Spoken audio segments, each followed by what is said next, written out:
After another threat of tariffs on goods from Mexico, Canada, and China, voiced by Donald Trump, the currencies of these countries reacted with the sharp declines. The US dollar, of course, rose again. However, its strengthening could be limited as investors have already taken full advantage of the so-called Trump trade. Additionally, November 28 is a Thanksgiving in the United States. On this day, stock exchanges will be closed, and on a Friday, they will operate on a reduced hours. This means that many traders may take a long weekend. Against this backdrop, currency trading may also remain subdued. Nevertheless, let us find out what reports will be released on November 27 and 28 and how they might affect Forex. You are watching Traders Calendar. While the US economy shows signs of a resilience, similar statistics in the Eurozone often reveal opposite trends. For instance, in October, the Economic Sentiment Index for the Eurozone fell to its lowest level in a year. The forecasts look even worse as they suggest a deeper decline to 95.3 points. If this happens, the euro will also come under pressure. Conversely, Germany's inflation data may show an increase from 2% to 2.2, considering that the European Central Bank has announced plans for further cuts in the key interest rate. Rising inflation in Germany might slightly slow this process. Even weak hawkish prospects for the ECB would be a reason for the euro to climb. A similar situation may occur the following day with the Japanese currency. Early on a Friday, Japan will disclose its consumer inflation data for Tokyo. The Bank of Japan has long wanted to move toward a rate hike. However, the country's authorities aim to avoid deflation, which plagued Japan for decades and was officially overcome only about a year ago. The main victim of this battle was the weak yen. Thus, rising inflation will be a positive factor not only for the Bank of Japan but also for the national currency.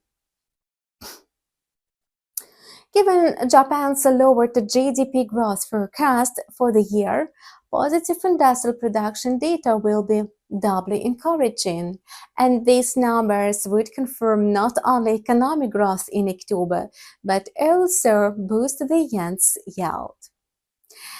The expected changes in the report are indeed dramatic from a minus 2.8% to plus 1. Retail sales in Japan may also show a considerable rise to 1.7%.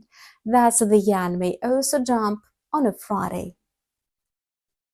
Judging by a forecast for German retail sales, bulls of the euro are likely to get disappointed again, and this indicator is likely to slump from almost 4% to just 1%.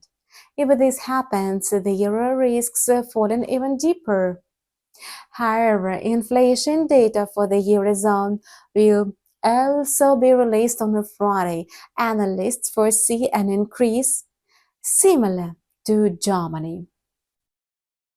In November, the growth in prices in the Eurozone is expected to accelerate to 2.4%. If confirmed, the euro could inch up on the back of a potentially more hawkish ECB rate forecast. On the same day, Canada will release its GDP figures. America's northern neighbor may see its third quarter figure decline by more than half, from a 2.1% in the second quarter to just 1%. And this slump looks particularly ominous. Moreover, Donald Trump's announced an increase in trade tariffs makes the situation even worse. Thus, the Canadian dollar is likely to weaken significantly against the US dollar. At the end of November's trading, China will publish its business activity report. The report includes three components: manufacturing, services, and the composite index. The most critical of these for China is the manufacturing index and is expected to rise to 50.3 points. If the predictions come true, markets will receive a key signal of China's economic strengthening.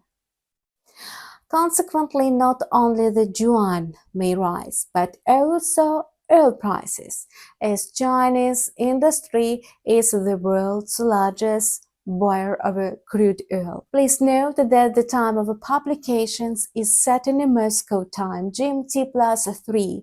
The next video review of Traders Calendar will be released on a Friday, November 29. We wish you profitable trading and see you soon.